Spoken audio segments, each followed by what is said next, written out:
Sekilas tentang Kerajaan Pasokorang di Tanah Mandar.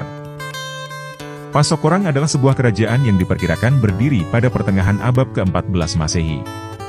Kerajaan Pasokorang berpusat di wilayah yang saat ini dikenal sebagai daerah Luyo dan Mapili. Sedangkan, asal-usul nama Pasokorang diriwayatkan bahwa pada era Pratomanurung di wilayah sekitaran aliran Sungai Mapili, terdapat beberapa komunitas yang dikenal pemberani, memiliki ilmu kebal dan pandai menundukkan makhluk halus. Namun, seringkali saling menyerang antara komunitas yang satu dengan komunitas yang lain dengan menggunakan senjata kayu dan saling menggigit lawannya, sebab pada masa itu belumlah dikenal senjata perang. Ada kemungkinan kondisi inilah yang disebut dalam kitab epos Ilagaligo dengan istilah Siandre Balie, di mana kondisi tersebut digambarkan penuh dengan kekacauan. Sehingga, dari kebiasaan perang dengan cara saling menggigit inilah muncul nama Pasikokoang, kemudian secara perlahan berubah penyebutannya menjadi Pasikokorang, lalu akhirnya menjadi Pasokorang. Seiring perkembangannya, masuklah era Tomanurung dan kebiasaan perang dengan saling menggigit dihentikan. Namun, wilayah yang dulunya sering menjadi tempat bermukim komunitas tersebut tetap dikenal dengan nama Pasokorang atau Butu Pasokorang. Dalam cerita tutur masyarakat Adolang dikisahkan bahwa kerajaan Pasokorang mengalami masa kejayaannya saat dipimpin oleh raja yang bernama Tomata Basi. Tomata Basi mempunyai anak yang bernama Maribu dan Sinjar Bulan. Kemudian, Sinjar Bulan menikah dengan Tumeluangan, seorang raja di Banua Dato Karampuana Adolang. Sedangkan, Maribu menggantikan bapaknya menjadi raja Pasokorang selanjutnya.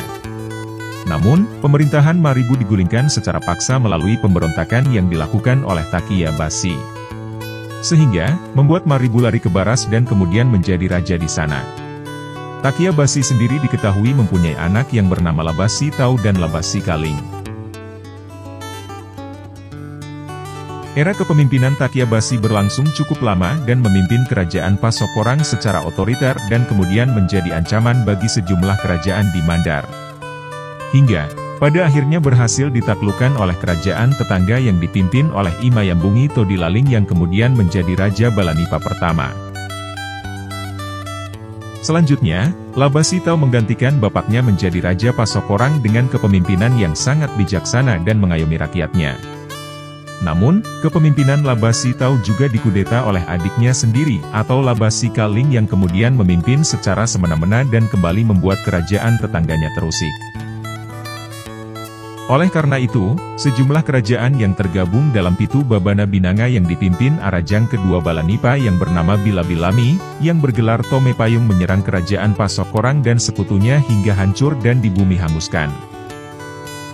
Akibat serangan tersebut, sejumlah masyarakat dan pasukan Pasokorang yang selamat melarikan diri ke wilayah Pitu Ulunasalu, Bugis, Toraja, Sendana, Alu, Ulumanda, dan sejumlah wilayah lainnya di Mandar.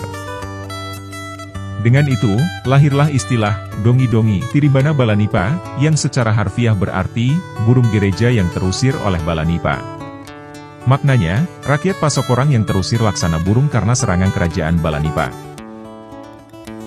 Selanjutnya, wilayah Pasokorang dibagi oleh Tome Payung menjadi Mapili, yang kemudian masuk dalam persekutuan Talumbo Choe, yaitu Mapili, Tomadio dan Nepo.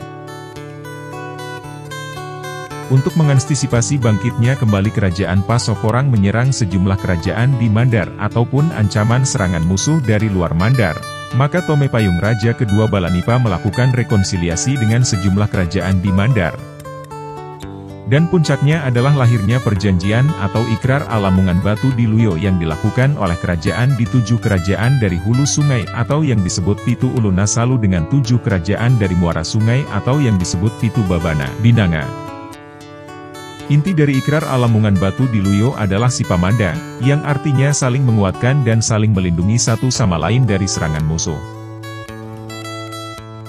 Demikianlah hikayat singkat kerajaan Pasokorang yang bisa kami sampaikan pada kesempatan ini.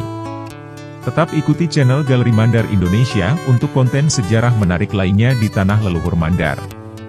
Salam lestari dari Mandar untuk Indonesia.